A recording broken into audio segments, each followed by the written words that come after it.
El mensaje en esta mañana tiene este título: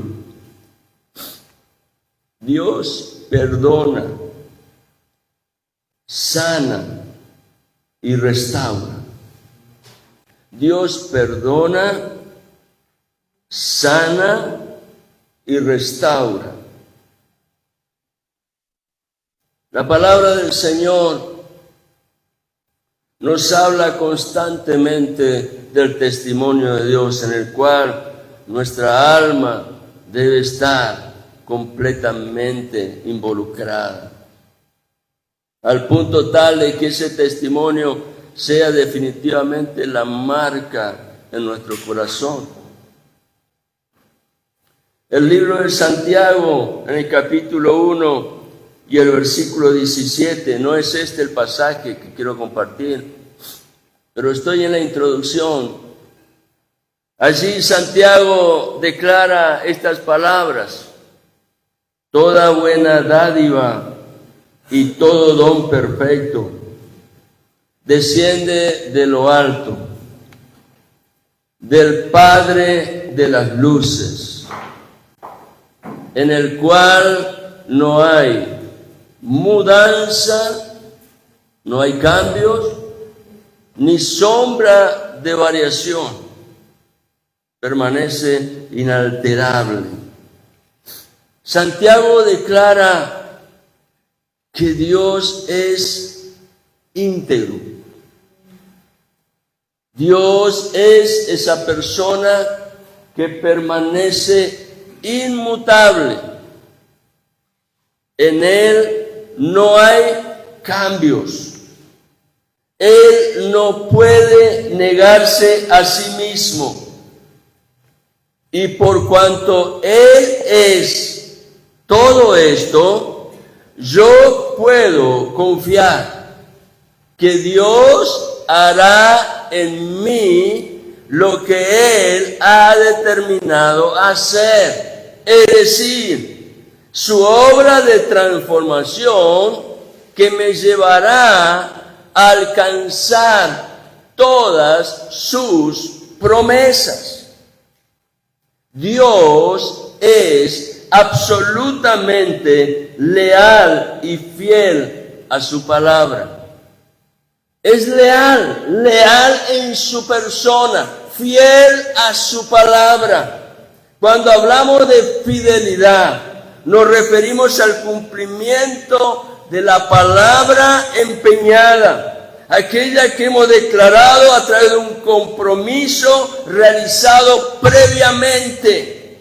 Y esa fidelidad ante esa circunstancia está allí limitada por ese evento, de manera que muchas veces la fidelidad puede llegar a ser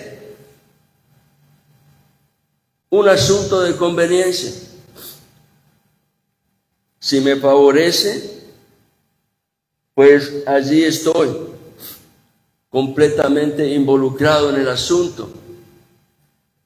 Y entonces vemos que es una fidelidad muy limitada. Pero la lealtad no está relacionada simplemente a una circunstancia o a un evento en el cual hay un asunto de conveniencia. La lealtad se relaciona con lo que la persona es.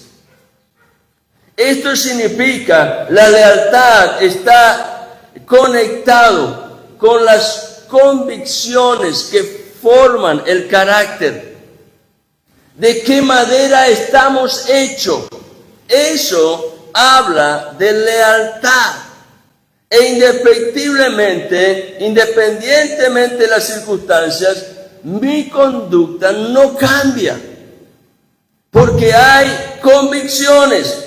Y esas convicciones están cimentadas en principios de vida que permanecen inalterables conforme al testimonio de Dios. Y uno de esos principios más relevantes es la verdad. La convicción sobre el valor de la verdad hará que en mis actitudes, en mis decisiones, siempre prevalezca la verdad. No la voy a negociar, porque sé que es el cimiento en el cual estoy fundando mi vida, independientemente de las circunstancias. He determinado vivir conforme a la verdad. Y es allí donde radica la diferencia entre Dios y el hombre, su creación. ¿Por qué? Por causa de la obra del pecado, que a veces es muy evidente, pero otra vez es muy sutil. Está escondido. No se manifiesta inmediatamente, pero está allí latente en la vida del alma. Segunda de Timoteo, capítulo 2, versículo 13. El apóstol Pablo marca esta diferencia entre Dios y el hombre. Y dice, si somos infieles, Él habla de Dios, permanece fiel. Es decir, Dios siempre está unido a la verdad. Dios no modifica sus actos en función de cualquier evento que pueda suceder. Dios está directamente comprometido con la verdad. Dios puede hacer todo lo que Él quiere, pero lo que no puede hacer es negarse a sí mismo. De tal manera que Dios siempre va a permanecer conectado con la verdad, porque es Dios vivo y verdadero, es su esencia. Dios es amor, pero también es verdad. Dios es verdad, pero también es justicia. Por esa causa es que Dios nos lleva a la cruz. Es el lugar en donde el hombre encuentra la dirección de Dios para su vida, y no conforme a cualquier pensamiento, ni deseo, ni ambición personal, sino conforme a la verdad de Dios. Allí en la cruz es donde empieza el proceso de la obra transformadora de Dios que Él anhela realizar en mí y en ti. Y lo hace constantemente, sin descanso, sin fatiga, plenamente comprometido con la verdad. ¿Por qué? Porque Dios nos quiere íntegros. Y significa íntegro, significa de una misma calidad. Que cuando nos miran de arriba y cuando me miran de abajo y cuando me miran de los costados, del frente y de adelante, me ven igual. No hay cambios. Íntegro. Dios nos quiere íntegros. Y Dios quiere que sepamos que Él está ocupado en el proceso. Él está activo, está trabajando, aunque a veces no nos damos cuenta. Parece que Dios está ausente, que nos conducimos en la vida como si fuera que no tenemos que rendir cuenta a nadie, que nadie se da cuenta de nuestros hechos, pero Dios está allí presente, porque Él está moldeando la vida del creyente, de su Hijo, ¿a fin de qué? A fin de reproducir el carácter de Cristo, el carácter de Cristo se establece en nuestra vida sobre principios. Y eso es algo que Dios no lo negocia. Dios está ocupado en producir vidas que sean íntegras, porque el anhelo del corazón del Padre y la obra del Hijo y el testimonio del Espíritu Santo en nuestras vidas es restaurar la imagen de Cristo a la cual fuimos creados originalmente, pero por causa del pecado esa imagen fue deformada. Por lo tanto, en esta mañana quiero mostrarles un ejemplo de esa obra de Dios que es fiel, que es verdadera y que es misericordiosa. No pierda de vista lo que dijimos al empezar. A medida que leamos la palabra, ten presente esto. Dios perdona, Dios sana y restaura. Y para eso Dios cuenta contigo, conmigo. Dios cuenta con nosotros. Esa obra no es independiente de mi voluntad. Dios cuenta contigo, conmigo. Aleluya. Acompáñenme a la lectura bíblica que se encuentra en 2 de Samuel, capítulo 12.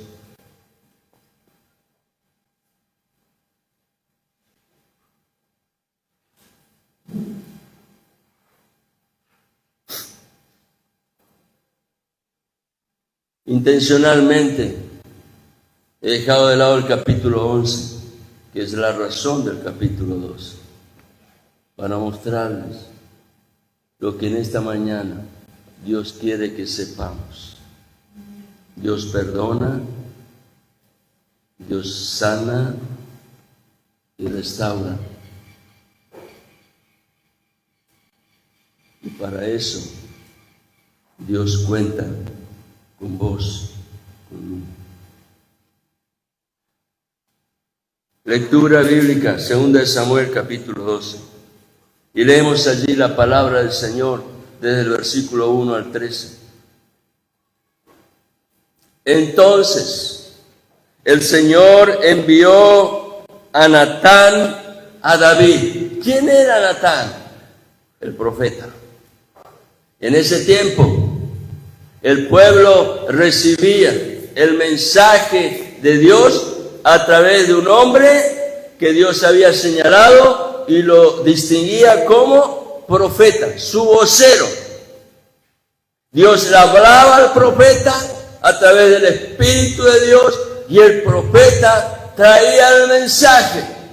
Ahora, este profeta, Natán, va llevando un mensaje a alguien muy distinguido, alguien a quien todo el pueblo apreciaba, lo destacaba, realmente lo amaba, lo levantaban como realmente su héroe.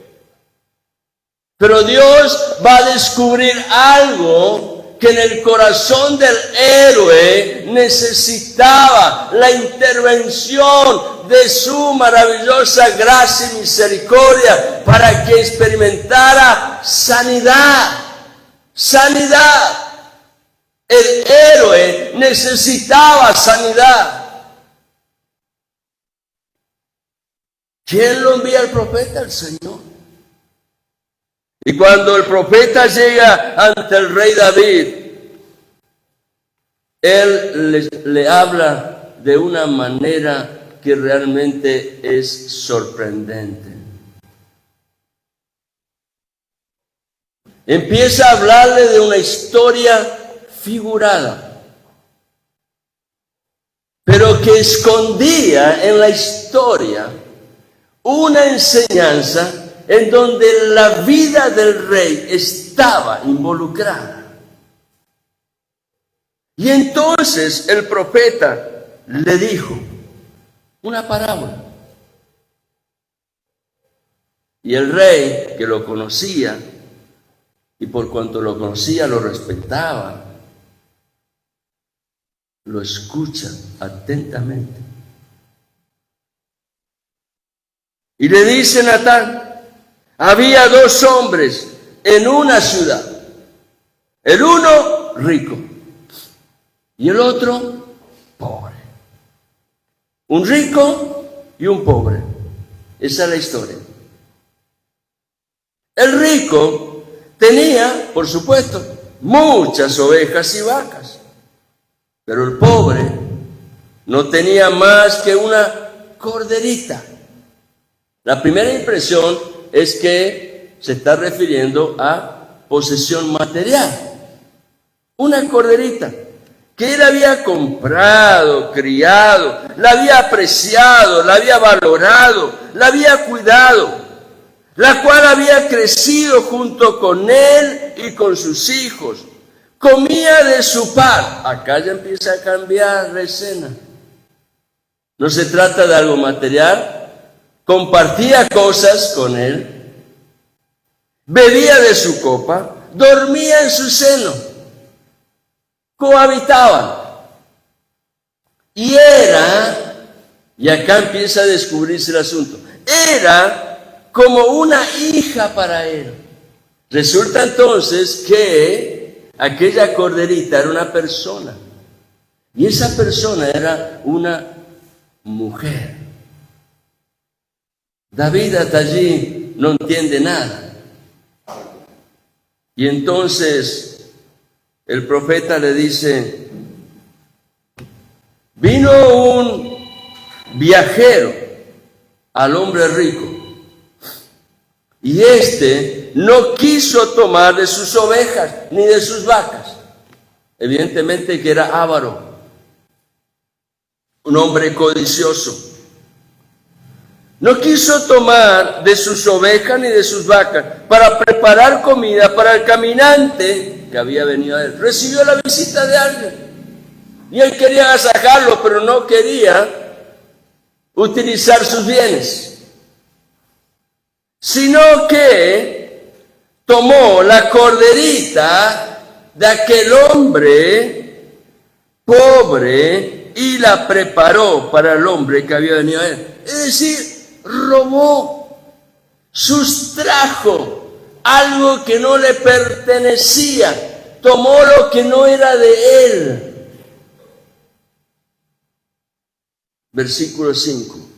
David no sabía por dónde iba la historia, pero en su corazón había algo que ardía en él. Y es que, siendo un hombre que conocía la palabra, tenía el testimonio de la ley de Dios claramente marcado en su vida, él está entendiendo que aquel acto hecho por el hombre rico era un acto injusto. Significaba una ofensa delante de Dios. Lo que aquel hombre rico estaba manifestando, una ofensa. Y David, un hombre apasionado por la palabra, sin entender el proceso que en su vida interior lo estaba alejando de la palabra, él, a través de ese conocimiento, manifiesta el testimonio de una sentencia. Como rey estaba acostumbrado a declarar sentencia. Y dice versículo 5, se encendió la ira de David en gran manera contra aquel hombre. Y dijo a Natán, vive el Señor. Esta era una frase característica en la época. Vive el Señor. ¿Qué significa esto? Conforme a lo que Dios ha declarado. Habla del corazón de David, que tenía pleno conocimiento del testimonio de la palabra de Dios, en la cual Dios manifestaba que la paga del pecado es muerte. Y entonces David dice, vive el Señor, que ciertamente el hombre que hizo esto merece ¿qué cosa? Morir. porque Dios lo declara en su justicia. ¿Y quién es el hombre para contrariar la justicia de Dios? Así que David dice, ese hombre en verdad hizo algo que merece, por lo tanto, morir. Y añade algo más. Y debe pagar 4 veces por la cordera, porque hizo esto y no tuvo compasión. Y David en eso está hablando verdad. Pero el problema era que su corazón estaba divorciado de esa verdad. David está recordando algo que en ese tiempo era la palabra revelada de Dios, como lo señala Éxodo capítulo 22, versículo 1. Por favor, acompáñenme allí. David lo sabía perfectamente. Éxodo capítulo 22, versículo 1. Moisés le entrega al pueblo las leyes que Dios le había dado en el monte para que la confirmara sobre el corazón del pueblo. Y esa ley hablaba de restitución. Éxodo capítulo 22, versículo 1. Si alguno roba un buey o una oveja y lo mata o vende, pagará 5 bueyes por el buey y 4 ovejas por la oveja. Así que hasta ahí David está hablando verdad. Debe pagar, versículo 6, 4 veces por la cordera, porque hizo esto y no tuvo compasión. Pero entonces, ahora, la historia que estaba siendo mostrada en tercera persona, ahora es dirigida directamente al corazón de David. Y entonces, versículo 7, entonces Natán dijo a David, tú eres aquel hombre, ese que vos estás señalando. Le dice el profeta, ese sos vos. Y entonces el profeta empieza a declarar la palabra de Dios para David.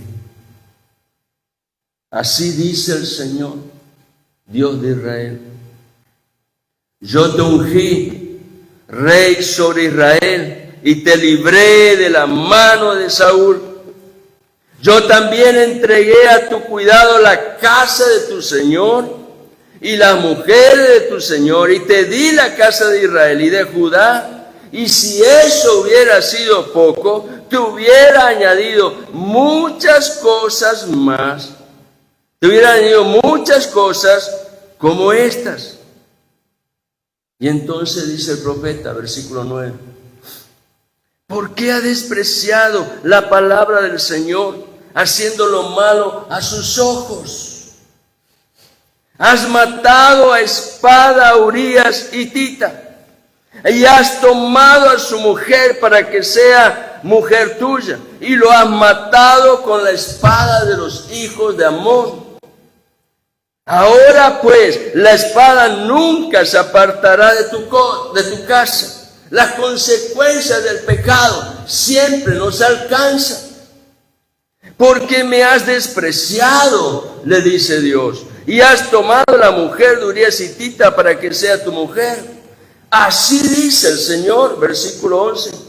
He aquí de tu misma casa levantaré el mal contra ti, y aún tomaré tus mujeres delante de tus ojos y las daré a tu compañero, y éste se acostará con tus mujeres a plena luz del día.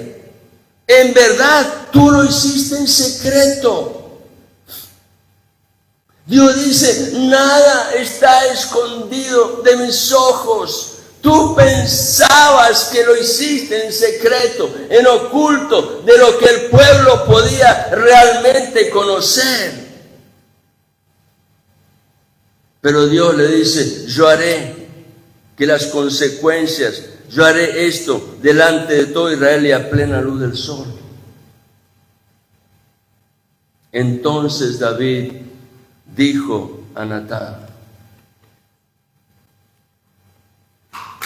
en todo el relato que el profeta estaba dando a conocer a David, Dios estaba expectante de la reacción del corazón de David, porque él contaba con David. Versículo 13. Entonces David dijo a Natán: he pecado contra el Señor. No hace falta una declaración muy larga, llena de conceptos, simplemente la expresión sincera del corazón.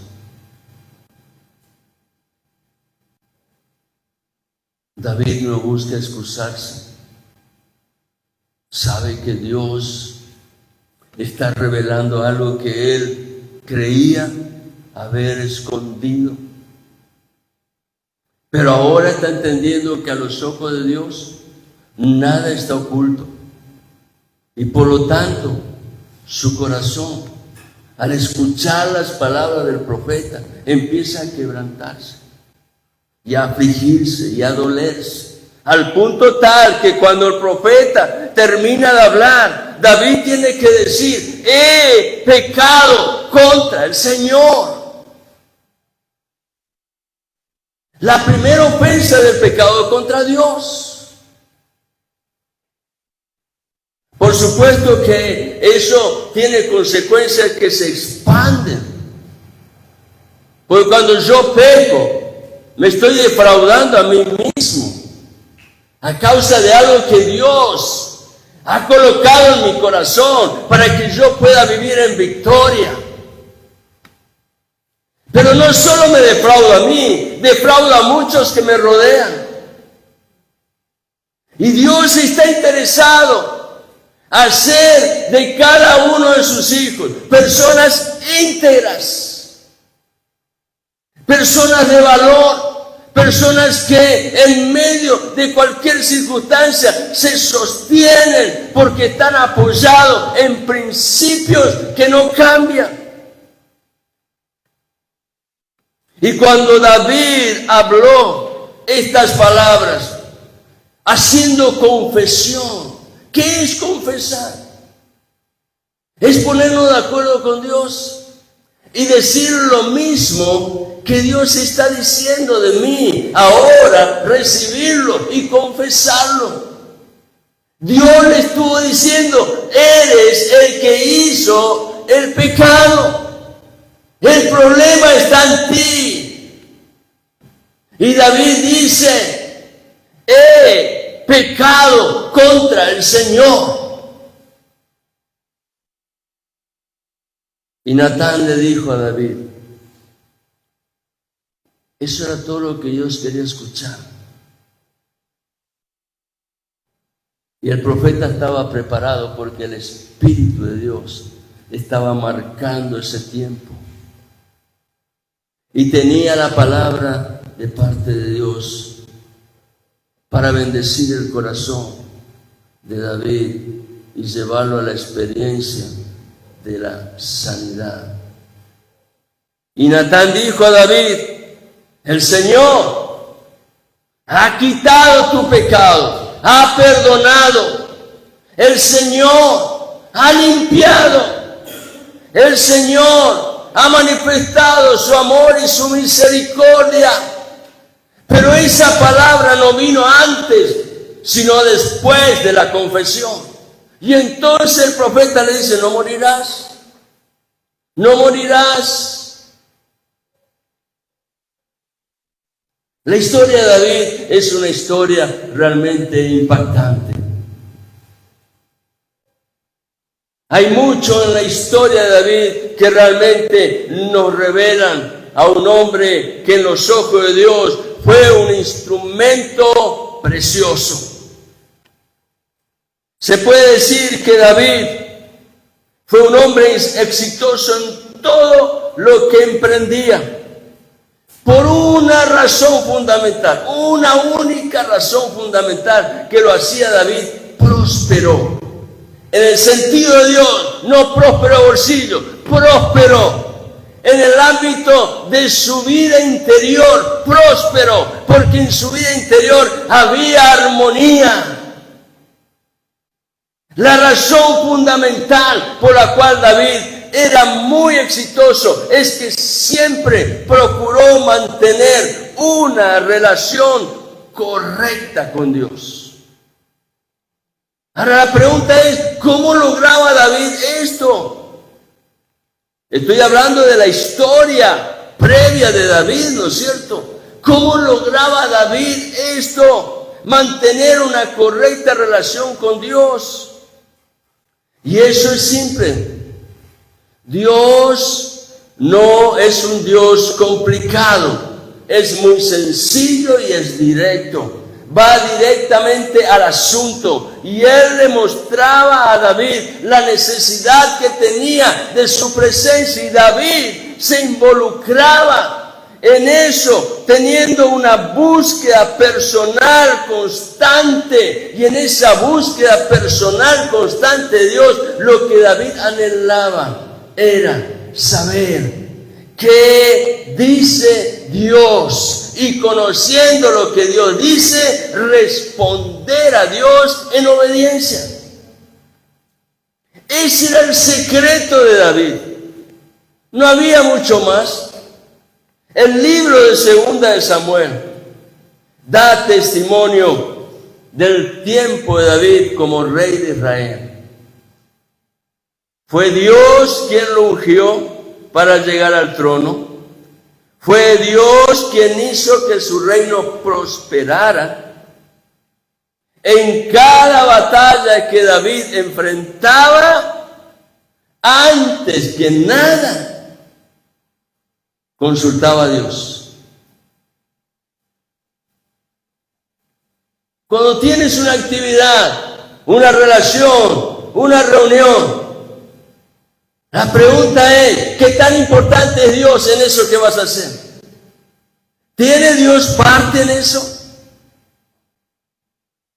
¿Estamos dispuestos a, antes de dar el primer paso, decir, Señor, ¿qué dices tú respecto a este asunto?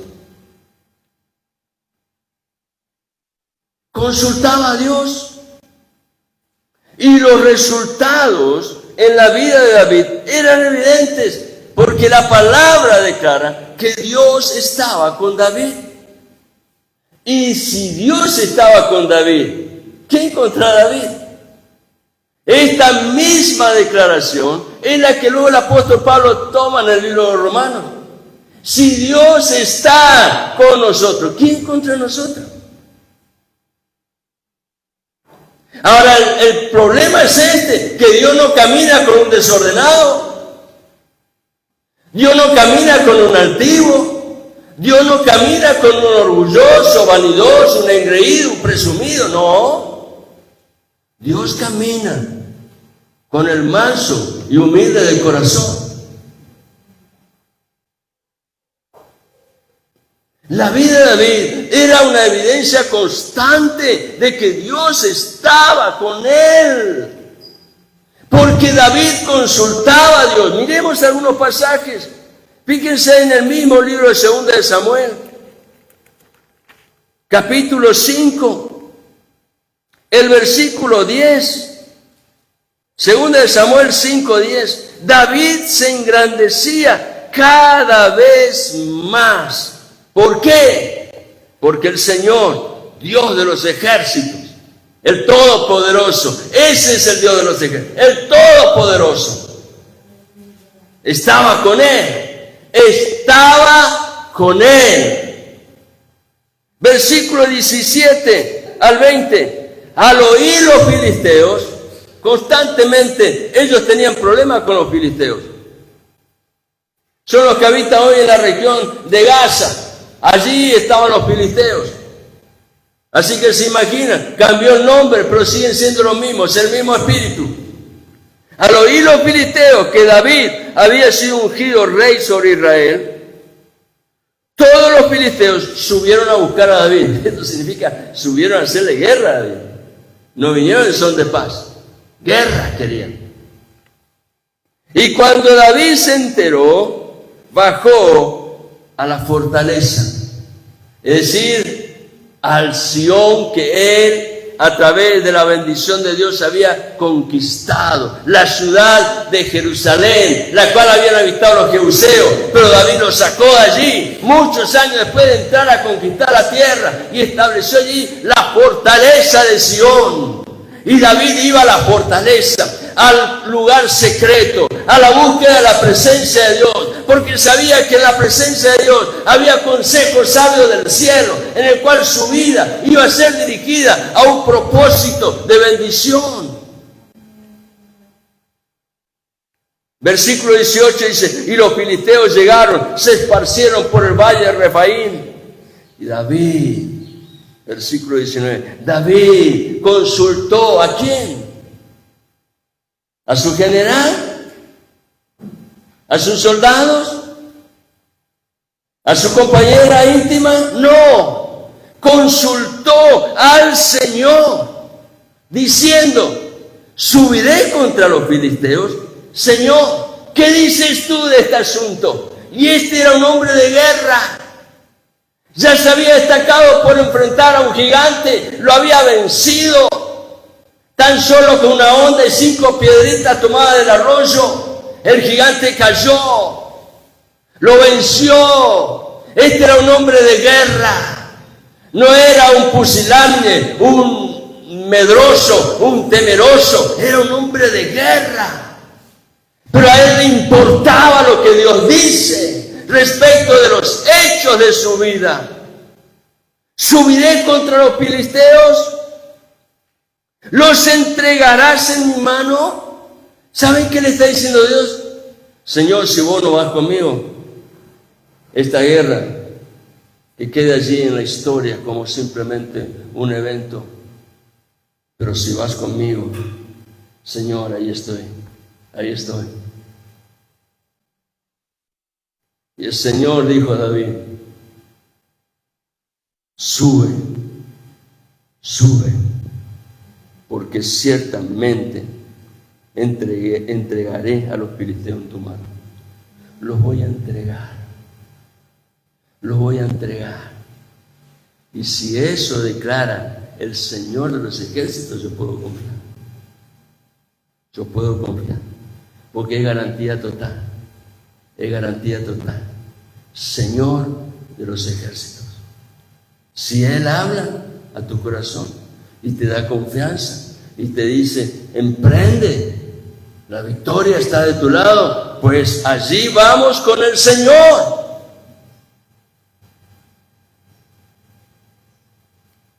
Versículo 20, David, en respuesta a la palabra del Señor, ¿qué hizo? Obedeció.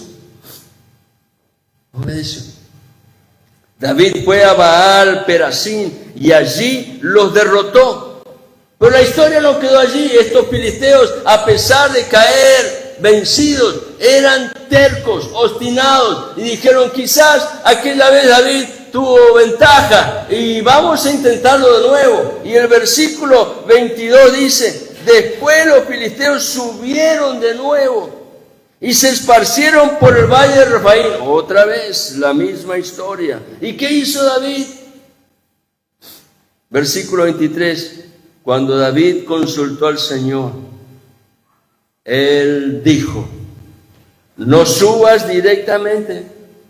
Le da la estrategia de guerra. No subas directamente. No te confíes en victorias ganadas.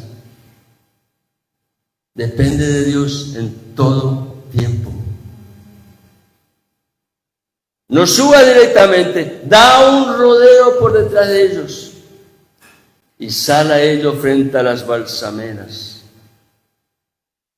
Versículo 25. David lo hizo así, tal como el Señor le había ordenado, e hirió a los filisteos de Geba hasta Gezer. Pero miremos ahora 2 de Samuel, capítulo 7. Mire lo que dice el Señor. Le está hablando al corazón de David a través del profeta y le está recordando los hechos de su manifestación poderosa. Según el Samuel 7:9, Dios le dice a David: he estado contigo por donde quiera que has ido y he exterminado a todos tus enemigos delante de ti, y haré de ti un gran nombre, como el nombre de los grandes que hay en la tierra.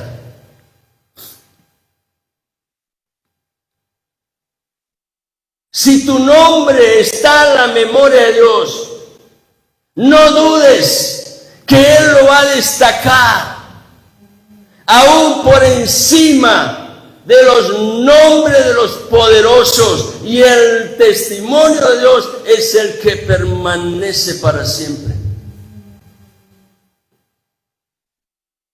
En el capítulo 8 de Segunda de Samuel, miren lo que dice allí la palabra. Segunda de Samuel, capítulo 8, versículo 6. Entonces David puso guarniciones entre los arameos de Damasco. Está hablando allí al norte, lo que es Siria. Y los arameos fueron siervos de David, trayéndole tributo, le pagaban tributo, impuestos. Y el Señor, ¿qué dice allí al final? El Señor ayudaba a David donde quiera que iba. Versículo 14, no importa el lugar, primero fue el norte, ahora en el sur. Y dice, puso guarniciones en Edom, allí abajo el Mar Muerto. Por todo Edom puso guarniciones. Y todos los edomitas fueron siervos de David. Ellos también pagaban tributos. Y el Señor, dice, daba la victoria a David donde quiera que iba. Aleluya. ¿Habrá un lugar inexpugnable para Dios, en donde Dios no puede intervenir para darte la victoria? No existe ese lugar. En Dios somos más que vencedores. Cuando Dios va adelante, los gigantes caen y Dios manifiesta la gloria de su nombre para honrar a su siervo que ha estado dispuesto a consultarle primero a Él y darle a Él la prioridad que se merece por cuanto es Dios. Pero además de todas estas grandes victorias, Dios le dio a David un pacto. Hizo un pacto. Le dio la promesa de un descendiente suyo que se sentaría en su trono. Y es interesante cómo la palabra describe esa promesa de pacto en 2 Samuel capítulo 7. Miren lo que dice, versículo 12. Cuando tus días se cumplan y reposes con tus padres, levantaré a tu descendiente después de ti, el que saldrá de tus entrañas, y estableceré su reino.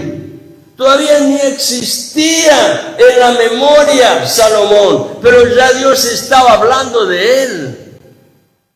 Pero además Dios le dice, versículo 13, Él edificará casa a mi nombre. El templo que iba a ser construido, el primer templo de Israel, lo iba a construir ese hijo que iba a salir de las entrañas de Salomón.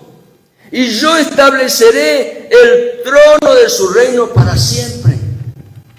Versículo 16.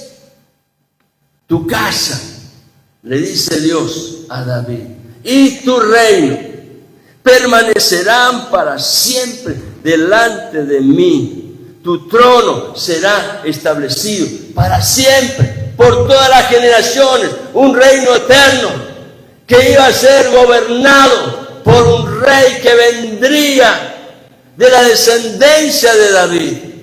Una promesa extraordinaria. Esa promesa estaba en principio a favor de su hijo Salomón, pero además se enfocaba hacia algo que en el futuro estaba señalando la manifestación del Hijo de Dios, de Jesucristo, quien recibirá un reino que es eterno. El pacto de Dios a David, de un rey de su descendencia, cuyo reino será eterno, va a ser cumplido un día. ¿Cuál es ese día? Ese día está próximo. Es un día que está adelante. Es un día que los redimidos lo contemplarán con sus propios ojos, lo verán, se gozarán, alabarán y bendecirán al Rey de Reyes y Señor de Señores. Ese reino eterno un día será manifestado cuando venga aquel que proviene de David en cuanto a la carne y quien es el Rey de Reyes y el Señor de los Señores. Apocalipsis capítulo 5. Miremos un momentito allí la palabra. Apocalipsis capítulo 5, versículo 5.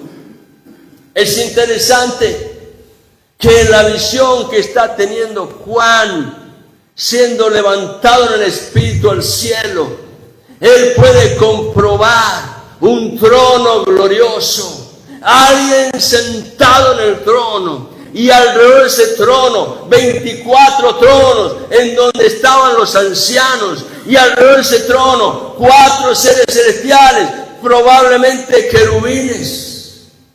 Y en medio de esa visión, Juan puede observar que en la mano derecha del que está sentado en el trono hay un librito escrito por dentro y por fuera, pero sellado con 7 sellos, de tal manera que nadie lo podía leer, nadie podía conocer y entender, pero era tan valioso ese libro que estaba sellado con 7 sellos, porque era el título que autenticaba el derecho de posesión del reino de aquel que viene para reinar. Y Juan escucha, ¿quién es capaz, quién es digno de desatar los sellos? Fíjense el privilegio que tuvo David. ¿A cuánto llegó Dios en su manifestación de amor, de gracia, de misericordia, dándole a conocer todo esto? Y volviendo a Apocalipsis, Juan dice, realmente me quebranta, se pone a llorar, no hay nadie que pueda abrir el libro. Y de pronto aparece allí uno de los ancianos, uno de los 24 que rodeaban el trono, y le dicen a Juan, no llores, no llores. Mira, el león de la tribu de Judá, la raíz de David. Alguien que desciende de David. Él ha vencido para abrir el libro y sus 7 sellos. ¿Quién es Él? ¿Quién es Él? Apocalipsis capítulo 11, versículo 15. Apocalipsis 11, 15. Los 7 sellos ya fueron abiertos. Las trompetas empezaron a sonar. Y cuando llega el momento de la 7ª trompeta, que introduciría los eventos finales de la gran tribulación a través de 7 copas, derramándose la ira de Dios. En la 7ª trompeta, el 7º ángel dice, tocó la trompeta. Y se levantaron grandes voces en el cielo que decían, el reino del mundo, todo dominio de este mundo, un día utilizado por el hombre en su poder vanidoso y engreído, un día el reino del mundo ha venido a ser el reino de nuestro Señor y de su Cristo. Ese es el león de la tribu de Judá. Ese es el que viene de la raíz de David. ¿Quién es? el Señor y Cristo, y Él reinará por los siglos de los siglos. ¿Cómo lo identifica Dios? Su Cristo. Apocalipsis capítulo 19, versículo 16. Ese es el que monta en el caballo blanco y viene con su ropa teñida en sangre, porque Él es el Cordero que fue inmolado. Y dice Apocalipsis 19, 16, y en su manto y en su muslo tiene un nombre escrito: Rey de Reyes y Señor de Señores. Todo eso le anticipó Dios a David. No conociendo David los pormenores que luego iban a ser revelados a través de las palabras del profeta Daniel y el apóstol Juan en la revelación de la isla de Patmos. Pero todo esto fue la rica herencia que David experimentó a causa del testimonio de ese Dios, que es Dios leal y fiel, en quien David se apoyaba. Pero cuando llegamos al capítulo 11, el cual no hemos leído y hoy no lo vamos a leer, encontramos el relato de las horas más oscuras en la vida de David. Y como resultado de ese tiempo, el profeta Natán es enviado por Dios para denunciar a David su pecado, como lo muestra el capítulo 12. ¿Qué nos enseña todo esto, querido hermano? Que nunca podremos escapar ni escondernos de Dios. Y esto David lo aprendió al punto tal que escribió un salmo para dar testimonio de esto, el Salmo 139. David siempre supo que la mano de Dios está presente en los eventos humanos. Dios no es un Dios ausente, Dios es un Dios presente. David subió al poder porque Dios lo seleccionó, lo escogió, lo señaló. Las proezas históricas de David fueron posibles porque David siguió, consultó al Dios que lo había ungido.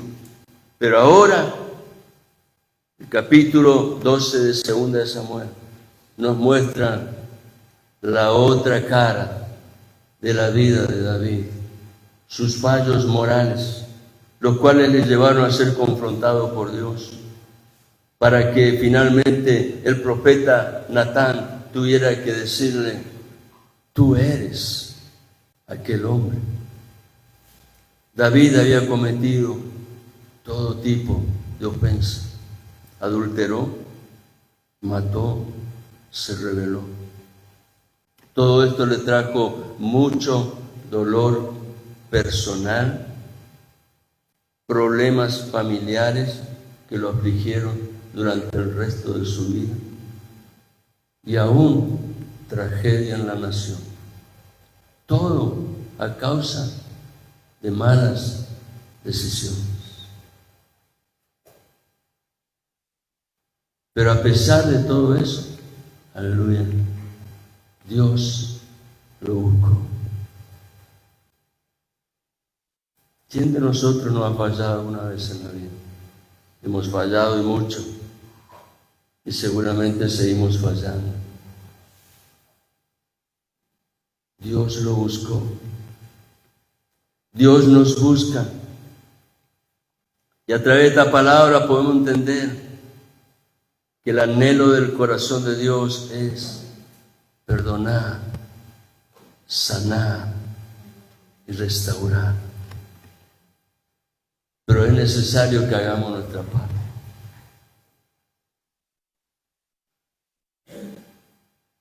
Dios no anula nuestra voluntad. Y Él espera que tengamos la decisión sincera del corazón de ponernos de acuerdo con Él. Esto significa confesar. Si hay algo en nuestra vida que está haciendo separación con Dios, es necesario quitar todo eso que nos impida tener libertad en el Espíritu, a fin de acercarnos con toda confianza a ese trono maravilloso. Confesar es ponernos de acuerdo con Dios para afirmar que lo que Él dice es verdad. Cuando Dios lo confronta, David inmediatamente entendió que Dios es justo. Y por cuanto es justo, también él podía conocer que es Dios de misericordia. Y por cuanto es justo y Dios de misericordia, David supo que no había un camino alternativo. La única manera de derribar eso que en su corazón estaba haciendo separación con Dios era aceptar el testimonio de Dios en su vida y confesarlo. Imagínense un hombre que tuvo tantos privilegios y encontrarse en esa situación.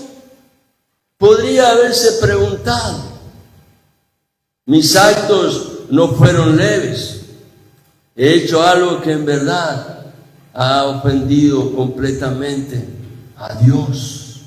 Cualquier circunstancia de la vida en la cual tomamos decisiones sin dar valor a los principios que Dios ha establecido para que en nuestra vida seamos bendecidos, eso constituye una ofensa, porque Dios nos ha dado eso como herencia.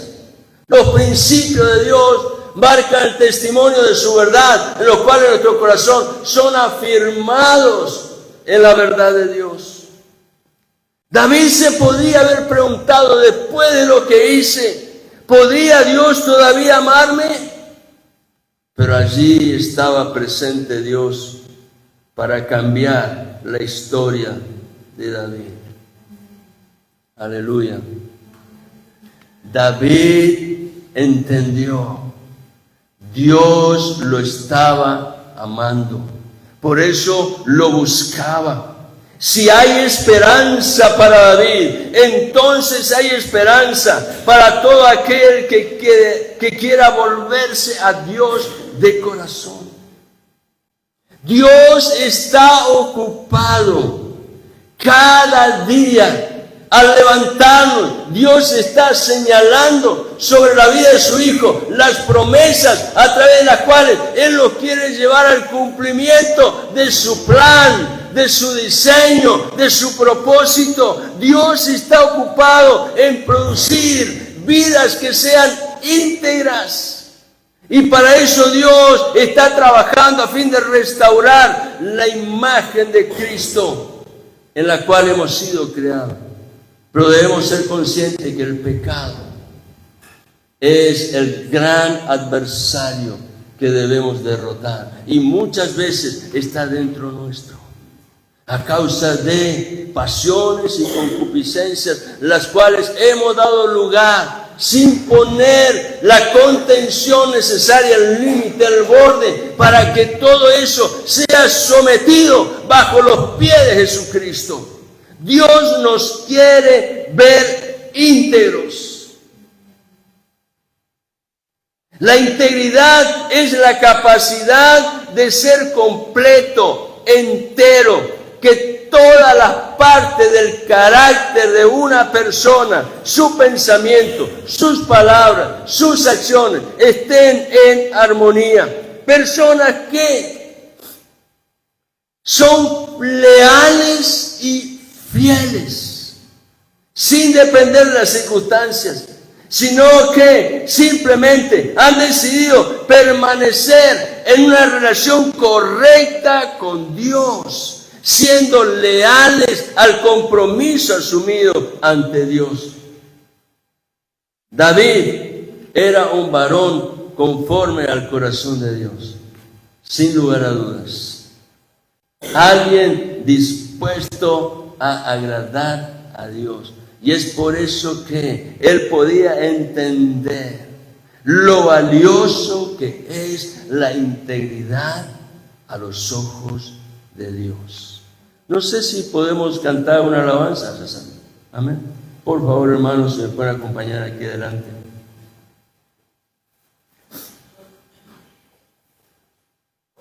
Yo no conozco tu vida.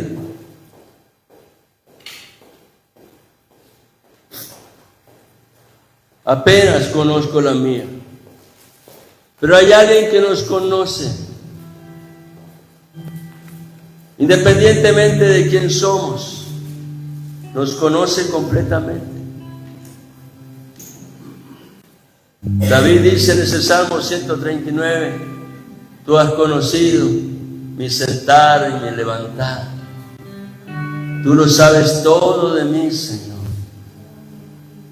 Es por eso que David se acercaba a la presencia de Dios y le decía, Señor, examíname, escudriña mi corazón.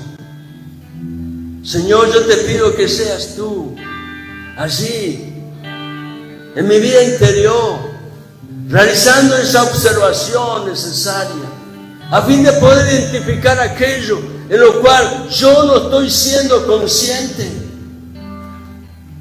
Y llevado, Señor, por aquellas situaciones en las cuales mi alma parece prevalecer, he llegado a tomar decisiones que en verdad no sé si son buenas, pero Señor, tú eres el único que puede enderezar mi senda, encaminar mis pasos por esa vida en la cual hay abundancia de bien.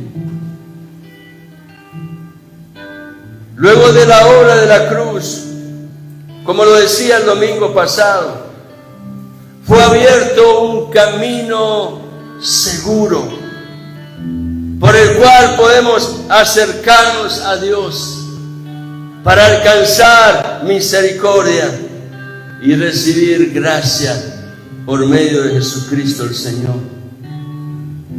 La palabra dice en 1 de Juan, capítulo 1 y versículo 9, si confesamos nuestros pecados, eres fiel y justo para perdonarnos los pecados y para limpiarnos de toda maldad. Le invito a estar en pie, hermanos. Quiero que oremos juntos antes de cerrar este culto en alabanza al Señor, reconociendo que Él es todo. Y a Él esta mañana hemos venido a darle la honra que le pertenece solo a Él. Cerremos nuestros ojos y oremos juntos en esta mañana. Señor, hoy estoy delante de ti y tu palabra, Señor, habla a mi corazón. Y a través de tu palabra, tu Espíritu Santo da testimonio de algo que es precioso ante tus ojos. Y es un espíritu íntegro. Señor, yo te pido que como David, si he fallado, dame el valor para volver mi corazón a ti con sinceridad. Y al acercarme a ti, reconocer, Señor, que necesito tu ayuda. Y estoy, Señor, listo para recibir la obra de tu amor y de tu misericordia. Esa obra en la cual tú, Señor, me sanas, me liberas y me guías a una restauración completa. Oh Dios, no puedo escapar de ti. No hay lugar donde yo pueda esconderme. Y en esta mañana, Señor, al escuchar tu palabra, tomo la decisión de venir a ti, Señor, y rogarte, enséñame a vivir en tu presencia día a día. Forma en mí, Señor, tu carácter, para que en todos los hechos de mi vida yo pueda honrarte, Señor. Ayúdame, Dios. Te necesito. Que yo sea todo lo que tú pensaste en mí. Que mi vida, Señor, sea el reflejo de tu fiel amor y verdad, obrando, Señor, ese perdón que mi alma anhela. Señor, entendiendo, Padre, que a través de tu perdón tú me sanas, tú me liberas y me llevas, Padre, en ese camino de restauración en el cual voy a experimentar todo lo bueno que tú, Señor, ya has dispuesto por medio de la victoria de Cristo en la cruz. Lo creo, Padre, en el nombre de Jesús el Señor. Amén. Amén.